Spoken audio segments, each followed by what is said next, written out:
할렐루야. 네, 오늘 이렇게 또 풍성한 주일 잔치에 여러분 참석해 주셔서 감사합니다. 오늘 꽤 깁니다. 9장 이제 처음부터 끝까지 오늘 다 보도록 할 텐데 여러분 성경책 펴주시고 또 우리 함께 주님의 말씀을 보도록 하겠습니다. 제가 늘상 말씀드리지만 우리가 교회를 다니면 교회 전체적인 이야기는 다 압니다. 그러나 이렇게 숲을 보는 것도 중요하지만 나무 하나하나를 들여다보는 것이 중요합니다. 하나님의 말씀 안에 새겨주신 주님의 놀라운 은혜와 사랑, 그리고 그 아름다움이 있습니다. 우리가 숲을 바깥에서 볼 때는 그냥 녹색으로 이쁘구나, 하늘이 파랗구나, 그러다가 숲 안에 들어가 보면 거기에 지저귀는 새도 있고 아름다운 풀도 있고 열매도 있고 과일도 있고 그 안에 있는 수많은 생물들이 있습니다. 우리가 성경을 볼 때 정말 이렇게 하나하나 자세히 들여다보면 그 안에 하나님의 말씀이 이렇게 살아 숨쉬는 것을 우리가 느낍니다. 여러분 성경 말씀을 자세히 읽고 묵상하고 곱씹으시면서 이러한 은혜가 여러분 한 분 한 분과 우리 공동체에 있기를 간절히 축원합니다. 여러분 아시겠지만 오늘부터 이제 우리 그토록 기다리던 리더십 훈련을 시작합니다. 리더십 훈련을 처음에 시작하면서 저희가 제일 먼저 할 것이 말씀을 어떻게 보느냐를 우리가 함께 나누고자 합니다. 많은 이야기를 할 겁니다. 4주 동안에 제가 그동안 배웠던 모든 것들을 여러분에게 알려드리도록 하겠습니다. 제가 알고 있는 모든 것들을 알려드릴 테니까 여러분들이 많이 참석해 주십시오.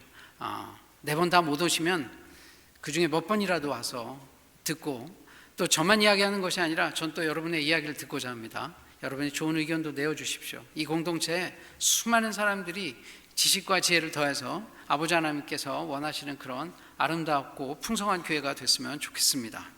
오늘 우리가 말씀을 함께 봅니다. 지난주에 우리 기억나시겠지만 한번 지난주 어떤 이야기가 있었는지 보겠습니다. 이제 나팔절 새해를 맞습니다. 그래서 백성들이 성벽 공사를 끝내놓고 말씀이 갈급해서 에스라 앞에 나옵니다. 숨은 넓은 땅에서 모여서 사람들이 말씀을 듣기를 원할 때 에스라가 이제 말씀을 갖고 나와서 사람들에게 이야기합니다. 그때 사람들이 정말 오랜만에 하나님의 말씀을 듣고 거기서 울고 회개하기 시작합니다. 이 일이 거기서 벌어지죠. 하나님의 은혜를 받기 시작합니다. 리더들은 그 다음날 또 모입니다. 말씀을 사모하고 가급한 심령으로 와서 또 듣는데 쭉 지금 모세오경을 보지 않습니까? 모세오경에 많은 것들이 하나님의 율법이 나옵니다. 하나님의 사랑이 나옵니다. 그 중에 하나님과 만나는 그곳 절기가 나옵니다. 그 중에 7월 1일에서 멀지 않은 시점에 무엇이 있었습니까? 초막절이 있었습니다. 그래서 그 말씀을 준행하라는 그것에 순종해서 즉각적으로 무엇을 합니까? 초막절을 지키기 시작합니다. 초막절은 일주일 갑니다. 초막절 그 기간 동안 무엇을 묵상하고 말씀을 봅니까? 그 시기에 과거에 자기 조상들이 그 광야에서 40년 있었던 동안에 고생했던 것, 그리고 그동안 하나님이 지켜주셨던 것, 그런 것들을 묵상하고 지금 이곳에 와서 우리가 이렇게 먹고 살 수 있는 것에 대해서 감사를 합니다. 그리고 마지막 날 8일째에 다시 모여서 성회를 합니다. 함께 예배를 또 드립니다. 거기까지가 지난주 얘기입니다. 그래서 우리가 하나님의 말씀을 듣고 그것을 준행하는 것, 그 율법을 따르는 것, 하나님께서 주신 율법은 세상과 섞이지 말고 세상의 본이 되라고 주신 그것을 따르는 것을 우리는 뭐라고 합니까? 거룩이라고 합니다. 그래서 하나님은 우리를 따로 떼셔서 거룩한 사람으로 부르셨습니다. 그래서 그 거룩함을 지키기 위한 초막절을 지키자 그것에 정말 놀라운 부흥이 임하시기 시작합니다. 그래서 하루 쉬고 나서 이제 다시 모인 겁니다. 1절 한번 가보겠습니다. 그래서 24일째에 이스라엘 자손이 다 모입니다. 그래서 어떤 일을 하냐면 이제는 보십시오. 금식하며 굵은 베옷을 입고 티끌을 무릅쓰며 모든 이방 사람들과 절교하고 서서 자기의 죄와 조상들의 허물을 자복하고, 여기에 몇 가지 중요한 일들이 나옵니다. 첫 번째 금식, 두 번째 그 금식을 표현하기 위해서 행동으로 합니다. 베옷 입고 티끌을 무릅쓰며, 베옷을 입는다는 것은 몸이 꺼끌꺼끌하기 때문에 베옷을 입고 기도하고 움직이다 보면 몸 안에 자극이 옵니다. 자기 한번 이렇게 자극이 올 때마다 내가 잘못했던 것을 자복합니다. 티끌을 무릅쓴다는 얘기는 그 목욕을 안 한다는 얘기예요. 계속 지금 먼지가 오더라도 그냥 그 상태로 참는 겁니다. 그 다음에 중요한 것이 이렇게 행동으로 나타나는 어떤 그 회개의 표시뿐 아니라 실제적으로 행동에 나서야 합니다. 어떻게 나오냐면 이방 사람들과 절교하고 자기 죄와 조상들의 허물을 자복하고, 여기서 이방 사람들과 절교했다는 말은 이 사람들과 정말 지금 딱 끊었다 이런 의미도 될 수 있지만, 좀 더 포괄적으로 그동안 이방 사람들하고 같이 어울려 살면서 느헤미야 오기 전에 지금 성전이 있지만 성벽도 없어서 계속 그 얼마나 이방 사람들의 그 문화에 젖어 있었겠습니까? 그 동네에 있던 우상 숭배도 했을 것이고, 사람들과 또 교류하면서 우리 앞에 기억나지 않습니까? 뭐 도비야 그런 사람들이 와서 계속적으로 그 외국, 그 암몬 뭐 이런 지방들의 문화를 전했을 것입니다. 많은 것들이 하나님이 원하시는 방식으로 행해지지 않으셨을 거예요. 그래서 그때에 나타나서 지금 이방 사람들의 문화를 이제 끊고 우린 거룩한 백성으로 살아가자라고 지금 다짐하고 있는 것입니다. 그러면서 먼저 한 것이 무엇이냐? 죄와 조상들의 허물을 자복합니다. 왜 지금 그런데 이 시기에 회개를 하게 되었을까요? 한번 생각을 해보십시오. 지금 쭉 앞에 초막절을 지키면서 이분들이 생각했을 겁니다. 도대체 우리는 누구인가? 여러분 기억하십니까? 지난주에 제가 말씀드렸는데 우리의 정체성. 여러분 살다가 어려운 일을 만나면 우리가 무엇을 가장 먼저 고민합니까? 네, 우리는 누구인가? 나는 이 시기에 이 세상에 왜 태어났고 나는 어디로 가고 있고 죽으면 어디로 가는가? 여러분 우리의 정체성은 가장 중요한 것이 무엇입니까? 그리스도인입니다. 우리가 뭔가 흔들릴 때마다 우리가 기억해야 할 것은 우리는 미국인이고 한국인이고 UMC고 이걸 다 떠나서 우리의 가장 펀더멘탈한 아이덴티티는 무엇입니까? 우리는 그리스도인입니다. 그리스도인은 무엇입니까? 예수 그리스도의 피값으로 사서 하나님이 따로 떼으셔서 내 사람 하자 만든 사람입니다. 이 일에서 하나님이 하나님의 백성으로 오랫동안 선택하셨던, 오늘 앞으로 그 얘기 계속 나올 텐데 아브라함 때부터 쭉 선택하셨던 그 사람들의 우리는 후예입니다. 우리는 특별한 사람들입니다. 그래서 특별하게 살아야 됩니다. 거룩이라는 건 무엇입니까? 우리는 특별하게 살아야 된다는 것입니다. 어떻게 특별하게 살아야 합니까? 우리는 하나님이 주신 말씀에 따라서 살아야 하는 것이고, 말씀의 더 근본적인 정신, 사랑하면서 살아야 합니다. 예수님을 믿는다고 하고 사랑이 없으면 울리는 꽹과리에 지나지 않습니다. 우린 교회에 와서도 율법을 잘 지키는 사람들 보면 사랑이 없는 경우가 많고, 사랑이 있고 좀 이렇게 사람 유하다 보면 말씀대로 살지 않는 분들이 또 너무 많습니다. 우리는 말씀을 잘 지키면서 그 말씀을 주신 하나님의 그 사랑을 잘 지키는 성도 한 분 한 분이 되어야 합니다. 이것이 그리스도인으로서 본분입니다. 그래서 여기서 지금 그 사람들이 이렇게 묵상을 하면서 쭉 하나님과 지내왔던 그 초막절 그 상황에서 묵상을 하면서 하나님 누구신가? 그리고 나서 깨달은 것이 우리는 하나님이 선택하신 하나님의 백성이구나를 깨달은 것입니다. 그런데 지금 형편을 봅니다. 우리 뒤에 33절부터 38절 읽었는데 어떻게 나옵니까? 우리는 지금 어떤 상태에 있습니까? 아직도 페르시아의 노예로 있습니다. 속국으로 있습니다. 그러니 신세 한탄이 되겠죠. 그러면 우리가 하나님의 택하신 백성인데 어떻게 우리가 페르시아의 속국으로 있냐? 이 맞지 않지 않습니까? 하나님의 백성이 어떻게 남한테 노예 생활을 합니까? 그러니 이것을 보면서 그들이 생각했을 겁니다. There's something wrong. 하나님은 복 주시겠다고 그렇게 했는데 왜 우리 상태는 이럴까? 여기서 이 차이를 생각하다가 발견한 것이 무엇입니까? 우리가 죄를 지었구나. 우리 조상 때부터 이러이러한 죄를 지었지만 하나님이 회개하면 다시 받아주시는데 지금 이 상태가 계속되는 것은 우리가 회개를 제대로 하지 않았기 때문이라는 걸 자각했습니다. 그래서 지금 이날을 회개의 날로 선포하고 회개를 하기 시작한 것입니다. 여러분 지금 인생이 좀 어렵고 안 풀리십니까? 그러신 분들 계시죠? 그럼 뭘 하시면 됩니까 여기서? 네, 여기서 회개하시면 됩니다. 다른 것 없습니다. 인생이 어렵고 힘들다. 우리는 하나님의 선택하신 백성인데 왜 이렇게 인생이 힘들고 어려울까? 그러면 먼저 하셔야 되는 게 회개입니다. 내가 하나님의 뜻에 맞게 살지 못한 것은 무엇일까? 그러다 보면 하나님께서 문제를 해결해 주시거나 마음의 평안을 주시거나 둘 중에 하나는 하십니다. 때로는 둘 다 하십니다. 그러면 어떻게 됩니까? 우리는 그 고민에서 벗어나올 수 있습니다. 하나님의 뜻을 알기 시작하는 그 순간부터는 그게 더 이상 문제가 되지 않습니다. 암으로 고통받다가도 평안하게 돌아가시는 분들 보면 그 암 때문에 고민하던 것들이 하나님과의 만남을 통해서 다 변합니다. 하나님의 귀한 뜻을 알게 되니까. 여러분, 우리가 하나님의 뜻을 아는 그 회개의 장소, 이제부터 우리가 돌이키겠다고 하는 그 회개의 장소, 그 자리가 우리에게 임하는 역사가 있어야 합니다. 그러시기를 축원합니다. 자, 그렇게 되자 어떤 일이, 그런데 이때 우리가 지금 이제 회개를 할 때 어떤 일이 벌어지냐면 본인들의 회개뿐 아니라 지금 조상들의 회개까지 다 함께 합니다. 우리 기본적으로 하나님을 믿는 사람들은 공동체입니다. 개인 간의 관계도 중요하지만 공동체가 중요합니다. 이 공동체는 시간적, 공간적으로 공동체가 다 있습니다. 시간적으로는 처음 믿었던 아담 때부터, 우리 그래서 역대기 보면 아담 때부터 나오죠. 그 믿음의 역사가 쭉 나옵니다. 그때부터 저지른 죄가 여기까지 있는 거예요. 우리가 왜 지금 아무리 이렇게 막 옳게 살려고 해도 살기 어렵습니까? 우리에게 들어온 그 에덴 동산에서 우리의 조상이 저질렀던 죄 때문에 그 죄성이 우리에게 남아있는 것 아닙니까? 우리는 부인할 수 없습니다. 이 공동체, 나 혼자 잘 살 수 없습니다. 여러분, 유다가 망하고 북이스라엘이 망했을 때 거기 있는 모든 사람이 잘못했을 거라고 생각하십니까? 절대 그럴 리가 없습니다. 거기엔 의인이 분명히 있었습니다. 그럼에도 불구하고 하나님이 징계를 하실 땐 공동체로 하십니다. 하나님 복 주실 때 그래서 어떻게 할까요? 한 사람만 하실까요? 공동체로 하실까요? 공동체로 하십니다. 여러분, 경험해 보신 분들 잘 알아요. 공동체가 부흥할 때 거기에 진짜 에스컬레이터 탄 것처럼 같이 부흥합니다, 인생이.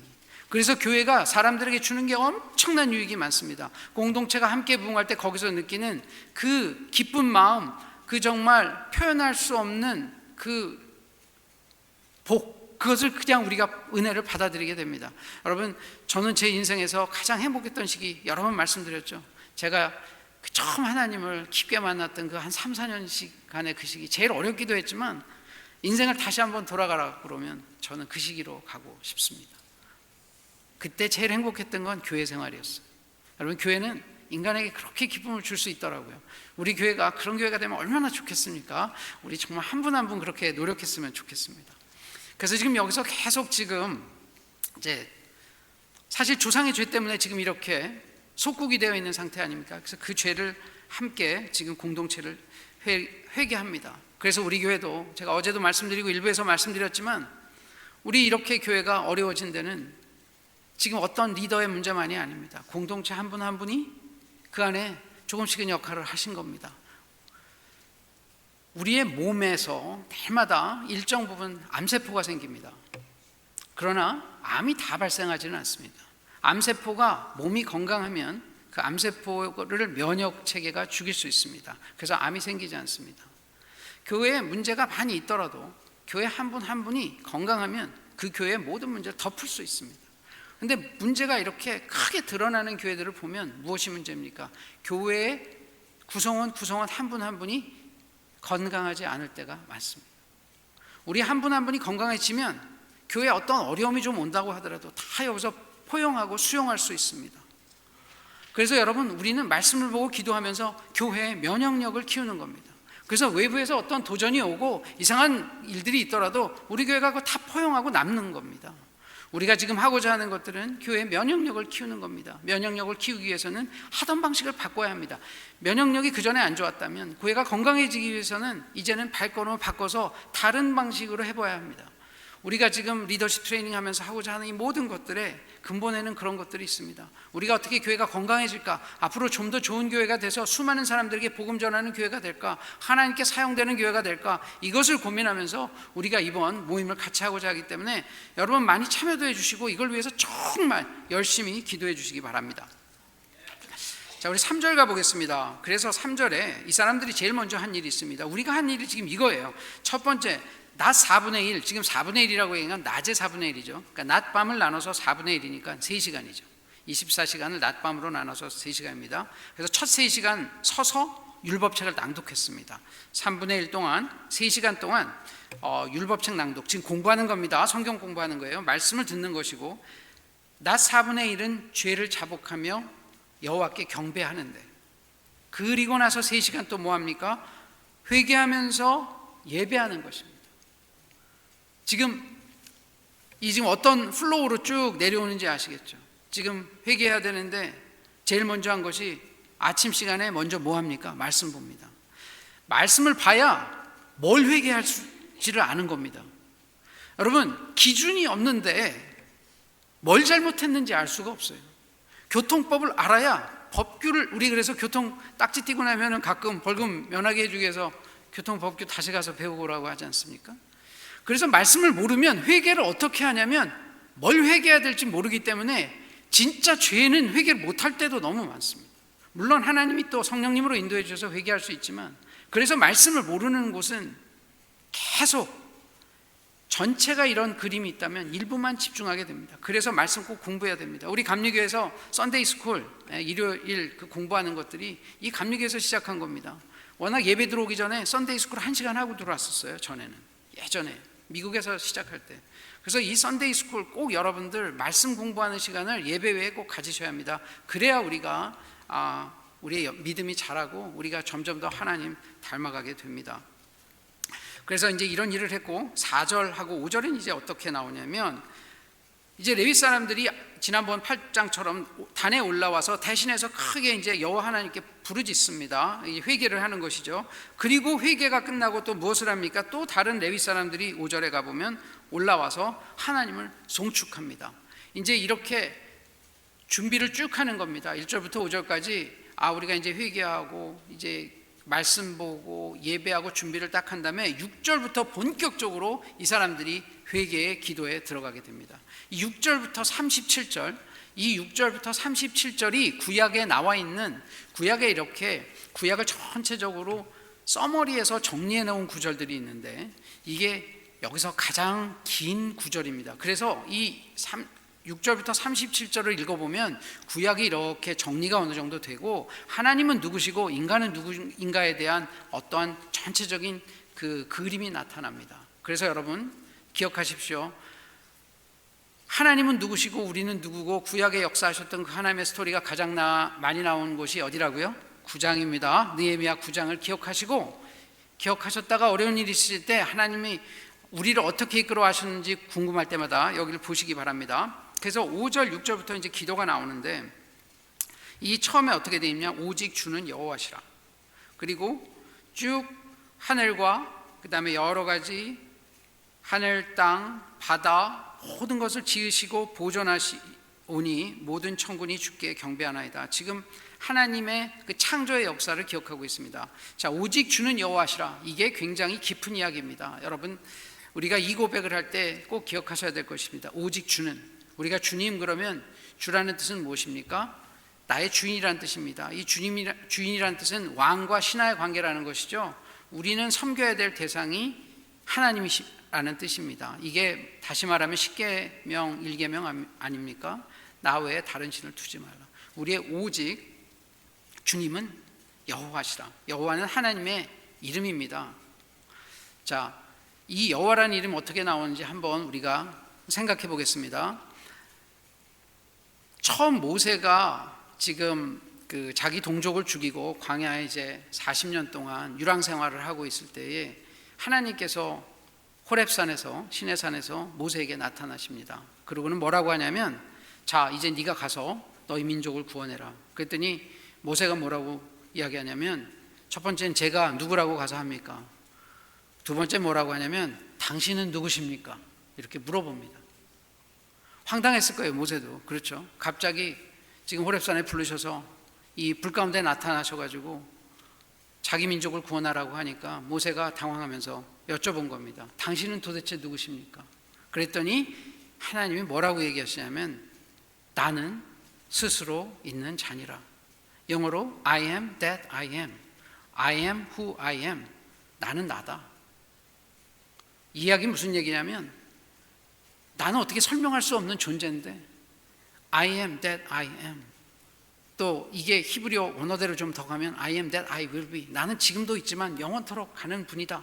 그런 표현을 한 겁니다. 하나님의 자기 계시예요. 자기 스스로 나는 누구다라고 얘기하십니다. 그 I am that I am을 히브리 말로 한 다음에 그 앞에 대문자를 따면 어떻게 되냐면, I am that I am 하면 I, A, T, I 이런 식으로 되지 않습니까?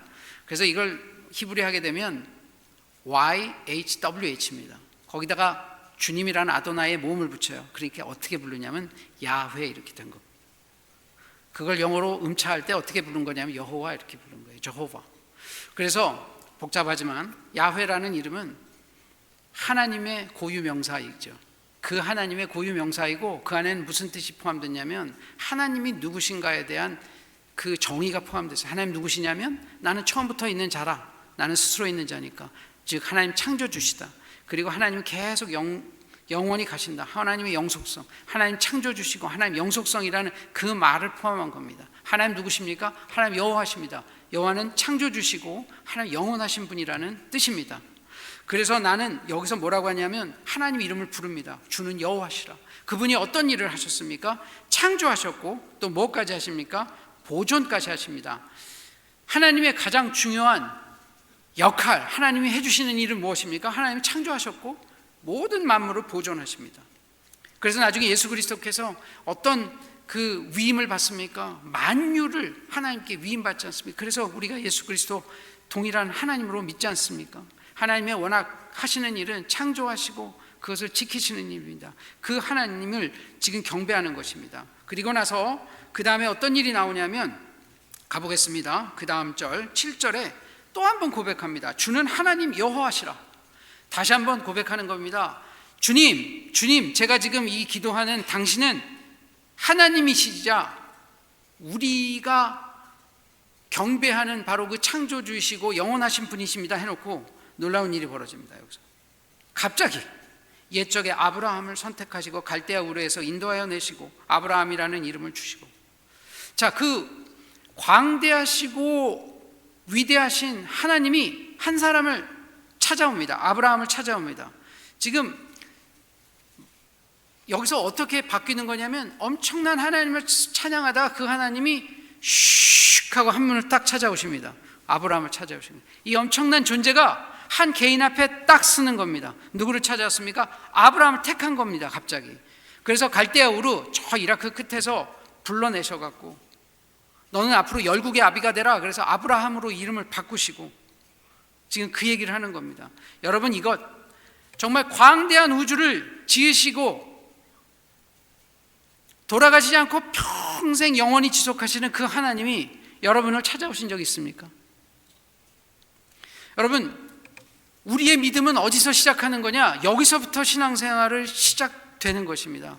여러분, 교회를 많이 다니더라도 이거 영어로 뭐라 그럽니까? 퍼스널 인카운터라 그러죠.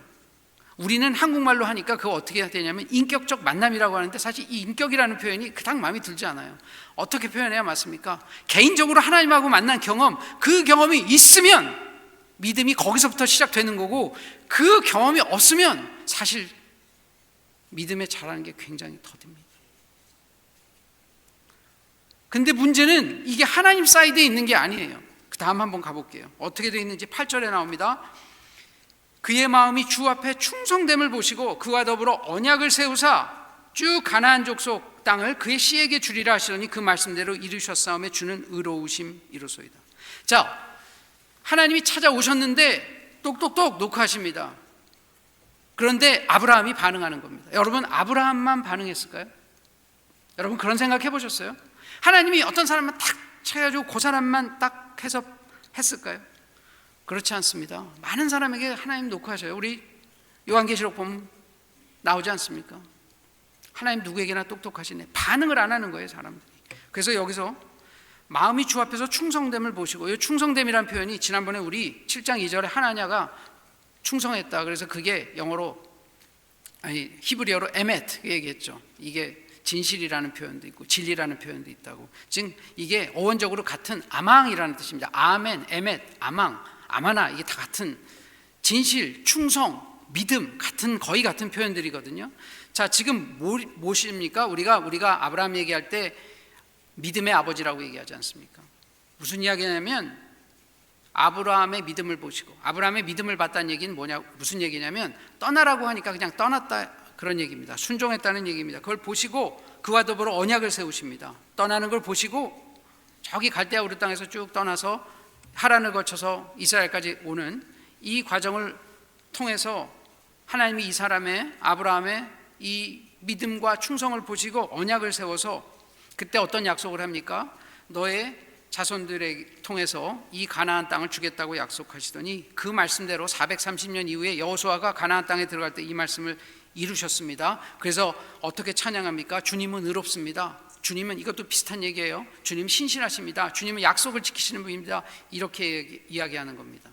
자, 지금 스토리라인이 마음에 들어오십니까? 하나님이, 그 광대 무변하신 하나님이 어느 날 한 분을 찾아옵니다. 네가 여기서 떠날래. 그 갈대오르는 우상 숭배하는 땅입니다.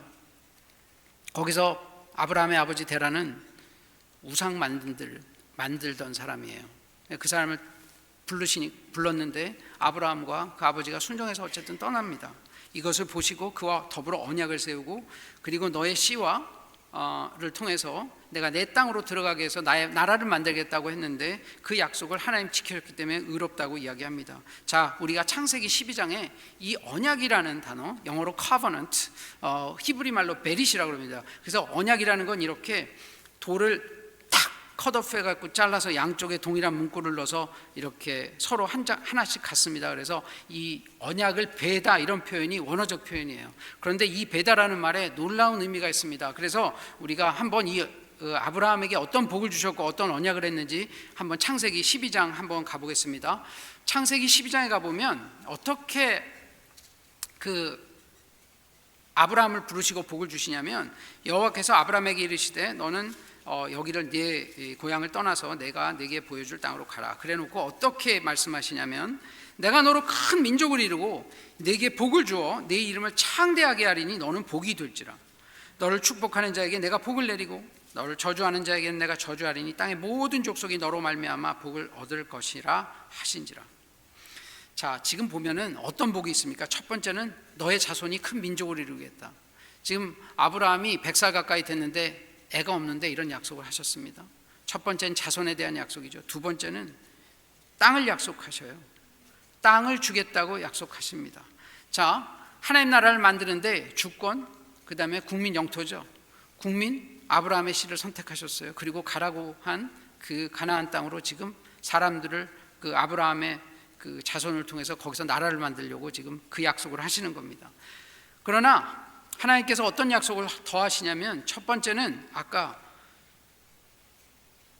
사람, 두 번째 땅, 그 다음에 내가 너의 아버지가 되어주겠다는 그런 약속을 하십니다. 내가 너의 아버지가 되어주겠다. 그리고 그 다음엔 어떤 약속까지 하시냐면, 너로 말미암아 너를 축복하는 자에게는 내가 복을 내리고. 이게 무슨 이야기냐면, 우리를 통해서 하나님의 복이 흘러나간다는 것입니다. 우리를 통하여 하나님의 백성들을 모아주신다는 겁니다. 우리를 통하여 전도하고 선교할 수 있게 해주시겠다는 그 복을 약속하신 겁니다.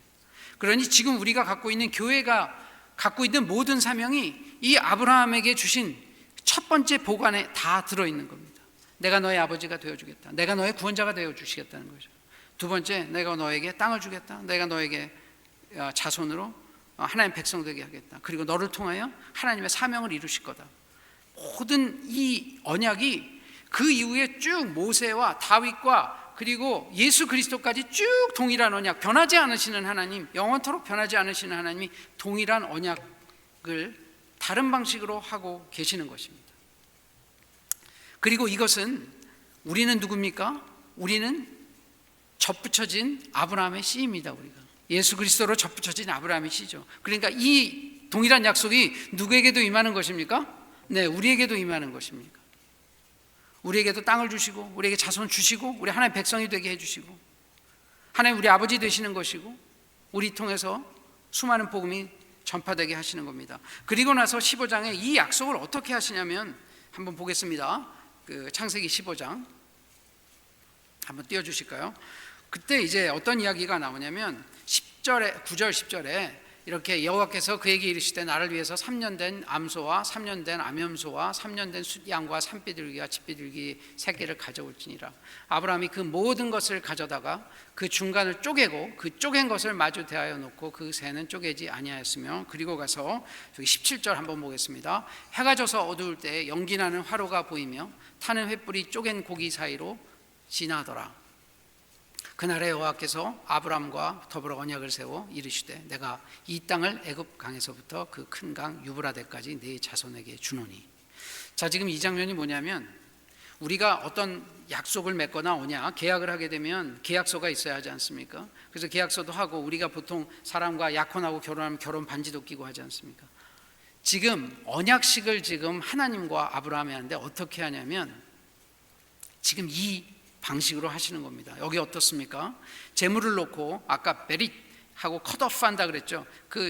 이 언약을 이렇게 딱 썰면서 재물을 놓습니다. 다 나눠 놓고 그 사이를 하나님이 불러서 쭉 지나가십니다. 이 이야기는 무슨 얘기냐면 내가 만약 너와 언약을 깨면 나는 죽을 것이다. 이렇게 갈라져서 죽는다. 이게 옛날 고대 중동의 방식입니다. 하나님이 그 일을 하셨어요. 그래 놓고 인간에겐 뭘 요구하셨습니까? 아브라함에겐 무엇을 요구하셨습니까? 여기 내용이 없죠. 뭐만 있나요? 아까 봤던 믿음. 하나님은 인간에게는 이 불평등 조약을 체결하시면서 요구한 게 하나도 없어요. 그냥 충성 하나. 그래 놓고 하나님은 그 언약식에서 내가 만약에 이 언약을 어기면 지금 이 재물처럼 반으로 쪼개지겠다는 약속을 하십니다. 제가 창세기를 여러 번 읽었는데 신학교 갔을 때 이 장면을 보고 이게 처음 신학교 때 아주 디테일하게 이게 그러니까 10년, 11년 뭐 그때 11년 그때 껐던 것 같아요. 이거 보다가 영어로 이거 보다가 갑자기 눈물이 쏟아지는 거예요. 하나님이 이런 언약을 우리하고 하셨구나. 이 놀라운 역사가 나중에 수천 년 있다가 언제 또 벌어집니까? 우리가 하도 말을 안 들으니까 하나님이 예수 그리스도를 보내서 예수 그리스도가 십자가에 못 박혀 죽으심으로 이 약속을 또 이루십니다. 정말 하나님의 언약을 생각하면 정말 놀랍습니다. 이 정말 구약 신약 올드 커버넌트, 뉴 커버넌트 우리가 약이라고 할 때 그게 지금 이 언약 아닙니까? 그 변하지 않는 하나님의 일관되신 사랑, 그것이 정말 놀랍습니다. 우리를 살리시고 우리를 복주시기 위한 그 놀라운 하나님의 언약이 지금 이 시간까지 우리에게 계속된다는 거 여러분 잊지 않으시기 바랍니다.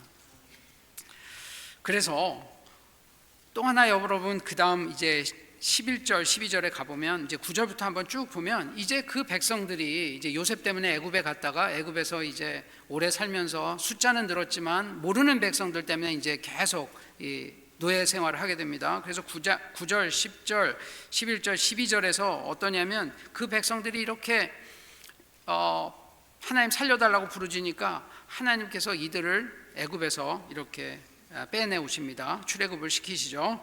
그리고 나서 12절에 낮에는 구름기둥 밤에는 불기둥으로 그들이 행할 길을 그들에게 비추셨사오며 이렇게 됐습니다. 하나님이 인도하시거든요. 자, 근데 여러분 한번 생각해 보십시오. 지금 이 백성은 본인들이 선택받았다는 걸 알까요? 그리고 너무 지금 우리가 가나안 땅 들어가겠다고 믿음이 충만해서 나왔을까요? 우리 거기 가보면 그렇지 않죠. 언곡결에 따라 나왔어요. 주변에서 야 지금 막 저기 애굽 사람들 벌 주고 그러니까 여기 지금 이제 떠나서 나가자. 다 나갔을까요? 안 나갔을까요? 다 안 나갔을 겁니다. 왜냐하면 6월절에 그 피 바르라고 그랬는데 안 바른 사람도 있었을 거고요. 애굽 사람만 죽은 게 아니라 이스라엘도 불순종한 사람 거기서 죽었겠지만 따라 나온 사람도 언곡결에 나온 사람이 있을 거예요. 아까 아브라함도 자기가 믿음이 충만해서 나왔을까요? 언곡결에 나왔습니다. 하나님 믿을 때 어떻게 믿죠? 대다수가 언곡결에 믿습니다. 동의하세요? 믿음이 충만해서 믿으셨습니까? 누구 친구 따라가고 누구 따라가고 언곡결에 믿어요. 하나님이 그분들을 선택하셔서 똑똑똑 두드리십니다. 그래 놓고 일단 구원에 들어오게 한 다음에 하나님이 거기서 자라가게 하시죠. 요걸 우리가 신학적으로 뭐라고 합니까? 웨슬리가 요거를 prevenient grace, 선제적 은총, 선행적 은혜 들어보셨죠? 우리는 하나님이 먼저 아무것도 모를 때 똑똑똑 두드려서 우리 하나님 사람으로 부르셔요. 그래서 그 prevenient grace, 선행적으로 은혜를 먼저 베풀어 주십니다. 그럼 우리가 하는 건 뭡니까? 믿음이 충만해서 하나님 가겠습니다가 아니에요. 우린 그냥 네 그냥 그러고 가면 돼요. 하나님 그냥 네 하고 가서 그냥 쭉 따라가면 돼요. 공동체 가는 거 열심히 따라가다 보면 어느 틈에 믿음도 자라있고 어느 틈에 거기서 리더도 되어 있고 하나님 쓰시는 사람이 되는 겁니다. 교회는 그렇게 운영이 되는 거예요. 여기서 내가 어느 날 믿음이 갑자기 혼자 떨어져 있다가 나 저기도 보기 싫고 저기도 보기 싫고 교회 하는 거 저 사람도 보기 싫고 저 사람만 없으면 내가 이 교회 가는데 이 교회 저 교회 그런 게 아니라 그냥 좋게 좋게 묻어가다가 어느 틈에 가보면 신실한 신앙인이 되어 있고, 어느 틈에 가보면 리더가 되어 있고, 어떻게 하다 보면 저처럼 알 수 없게 목사가 되는 사람도 있는 겁니다. 여러분, 하나님의 계획 알 수 없습니다. 그냥 그때그때 하나님 부르실 때 네 하고 그냥 따라가서 순종하다 보면 하나님이 어떻게 하셔요. 그래서 믿음의 시작부터 끝까지 인간의 노력이 0.00001%라면 99.999%는 다 누가 하셨습니까? 하나님이 하셨어요. 그래서 그게 은혜죠. 우리가 얼마나 했겠습니까? 이 교회도 하나님이 하셨습니까? 우리가 했습니까? 하나님이 하셨어요. 그래서 하나님이 어떨 때 때로는 뭔가를 바꾸셔서 가자 그러면 그냥 잘 따라가면 돼요. 이게 하나님이 원하시는 그 길인가만 우리 분별하면 됩니다. 하나님이 하시는 건가만 분별하면 돼요. 그거 할 정도의 성령의 분별 능력은 우리에게 있지 않습니까? 그러면 그 길 따라가다 보면 어느 틈에 우리 교회는 더 좋아져 있고 하나님 원하시는 교회가 되어 있을 줄 믿습니다. 자, 그래서 그 다음에 13절에 하나님 또 나타나십니다. 어떻게 나타나시냐? 이제 백성들이 이렇게 오합지졸이 나왔는데 이들에게 이제 삶의 지침을 주셔야 돼요. 하나님도 몇 번 이제 그 유대 백성들 데리고 일하다 보니까 이들에게 지침이 필요하다고 생각해서 시내산에서 또 강림해서 여기서 십계명하고 율법을 주십니다. 그래놓고 14절에 거룩한 안식일을 그들에게 알리시며 모세를 통해서 이 안식일과 율법을 지키라고 했어요. 근데 왜 딱히 안식일만 여기서 딱 하이라이트 했을까요? 여러분, 아브라함 때에 언약을 맺고 나면 증표가 있어야죠. 하나님은 그렇게 지나가셨습니다. 우리에겐 뭘 하라고 하셨죠? 그때 할례하라고 했습니다. 그래서 유대인의 할례가 지금까지 내려오고 있죠. 자, 그러면 모세와의 언약, 소위 시내산 언약에서 우리와 했던 증표는 뭡니까? 그게 안식일이에요. 그게 안식일입니다. 그 증표가 안식일이에요. 그러니까 하나님의 백성이라는 증표는 일주일에 한 번 어떻게 해야 돼요? 하나님께 나를 쉬어야 합니다. 그래서 그걸 따로 떼어놓는 것이죠. 이게 뭡니까? 거룩이죠. 시간에 대한 거룩입니다. 시간을 따로 떼어서 하나님께 바치는 것, 워낙 하나님 것이었기 때문에 바치는 것, 그래서 그것이 안식일입니다. 지금 이게 뭐죠? 주일입니다.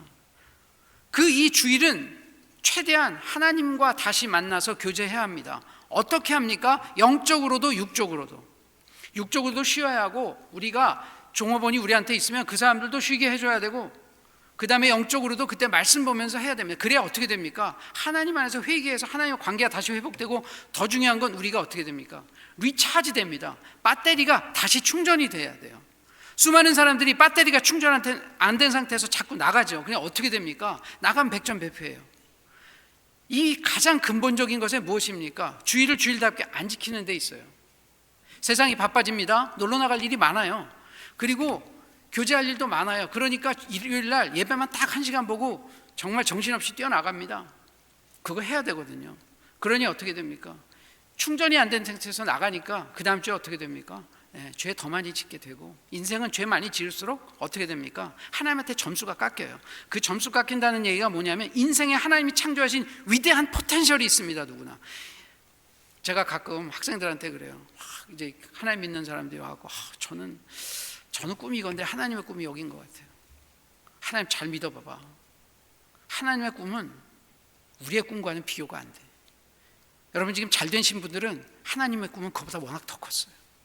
안 되신 분들, 하나님의 꿈은 여러분을 그 정도에게 멈춰주려고 하지 않으셨습니다. 하나님의 꿈이 어마어마한데 우리가 자꾸 죄 지어서 그 포텐셜 10점, 20점 계속 잃어간 겁니다. 그게 우리의 지금 현재 상태입니다. 그러니 어떻게 할수록 우리는 하나님의 꿈도 이루고 우리의 인생도 풍성해질까요? 주일답게 지키고 말씀대로 살면 그게 회복이 됩니다. 점수 쌓는 것만큼 구원의 문제를 말하는 게 아니에요. 구원은 어차피 받는 겁니다.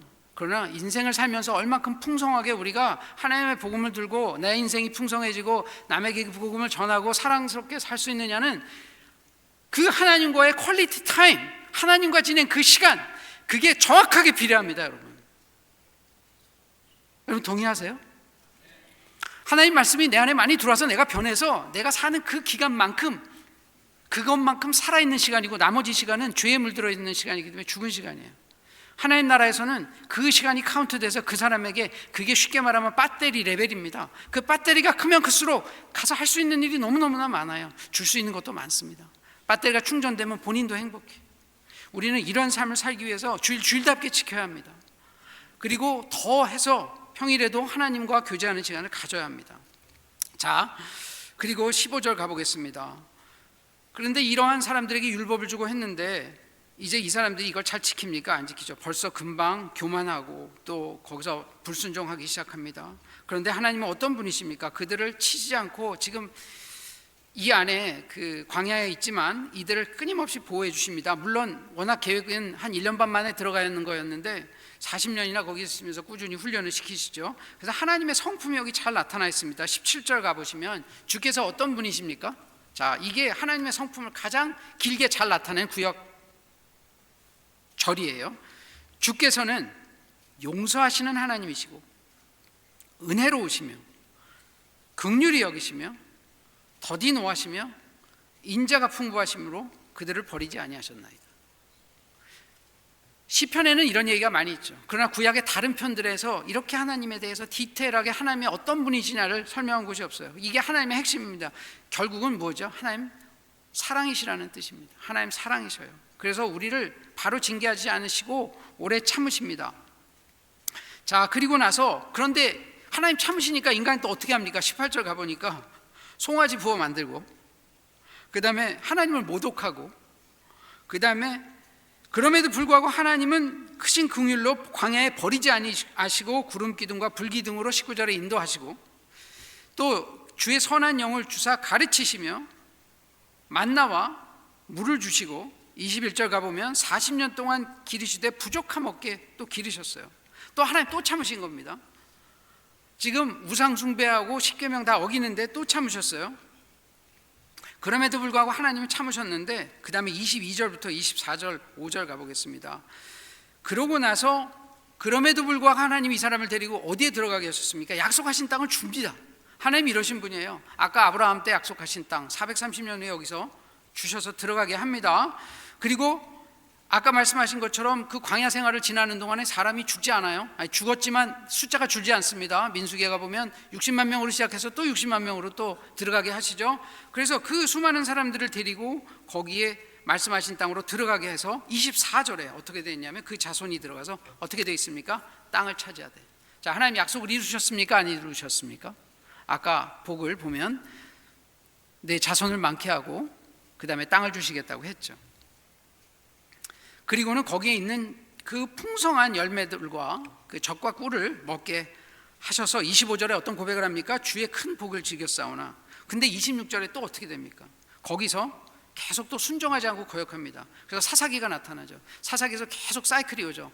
하나님의 말을 거역하고 그러면 징벌하고 그래서 다시 구원해서 회복시키면 또 죄짓고 10번이 사사가 나옵니다. 그래서 10번 이런 사이클을 돌고 그 다음엔 어떤 일이 벌어지냐면 그 뒤에 가서 왕정시대가 됐을 때는 또 이 율법을 안 지키니까 어떻게 합니까? 왕도 율법 안 지키니까 선지자 보내십니다.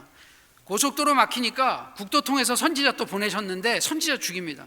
자, 하나님 말씀이 하이웨이도 막히고 이제 로컬 도로도 막힙니다. 하나님 말씀이 올 데가 없어요. 이렇게 다 막히니까 어떻게 하십니까? 하나님이 이제는 더 이상 안 되겠다. 그래서 하나님이 징계를 하십니다. 어떻게 징계하십니까? 아수르 통해서 북이스라엘, 바벨론 통해서 남유다를 치십니다. 그래서 그들을 포로로 데리고 갑니다. 포로로 데리고 간다는 얘기는 무슨 이야기입니까? 이제 뭐부터 뺏겼습니까? 땅 뺏겼습니다. 사람들이 글로 갔죠. 사람들은 그래도 아직 놔두신 거예요. 땅을 뺏긴 겁니다. 복의 하나를 잃은 거예요. 지금 거기 갑니다. 지금 이렇게 하나님은 끊임없이 사람들을, 그런데 어떤 일이 벌어지냐면 사람들 데려가지만 31절에 어떻게 되어 있습니까? 아주 멸하시거나 버리지 아니하셨다고 되어 있어요. 지금 이 사람들을 데리고는 갔지만 이스라엘 멸망할 수 있죠. 여러분, 지금 이스라엘 빼놓고 3,000몇 년을 저렇게 국가가 유지되는 나라, 여러분 아는 나라 있으십니까? 거의 없어요. 거의 없습니다. 이 놀라운 하나님의 은혜로 계속 뺏기고 하지만 멸하지 않으셨습니다. 그래서 이렇게 여기까지 왔는데, 자, 여기까지 오고 지금 생각해 보니까 지금 빼앗긴 상태에서 그래도 거기서 여기 지금 돌아왔습니다. 그 32절에 이제 현실 자각이 생깁니다. 자기들 처한 상황에 뭐라 그러냐면, 하나님, 또 위대하신 하나님을 이야기하시고는 그래 놓고, 하나님 인자하시잖아요. 약속을 지키시는 하나님이시잖아요. 그러니까 그 다음에 뭐라고 하냐면 오늘까지 당한 모든 환난은 이제 작게 여기지 마십시오 하고 하나님한테 호소합니다. 이제부터는 과거에 했던 얘기 쭉 하나님 그렇게 우리 잘 대해 주신 하나님께서, 인자하신 하나님께서 우리 좀 선대해 주십시오라고 얘기하는 겁니다. 그리고 나서 33절에 가보면 하나님 우리는 또 악을 행했지만 하나님 우리가 순종을 하지 않았지만 그래도 하나님 우리를 지금 버리지 말아달라고 지금 호소하는 겁니다.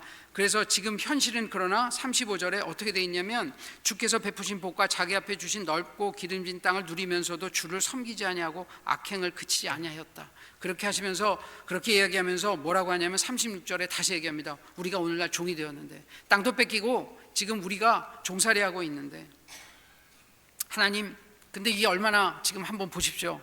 하나님이 약속하신 이 땅에 지금 들어와서 있어야 하는데 어떻게 되어 있습니까? 여기서 지금 종살이하고 있습니다. 그래서 너무나 아쉽죠.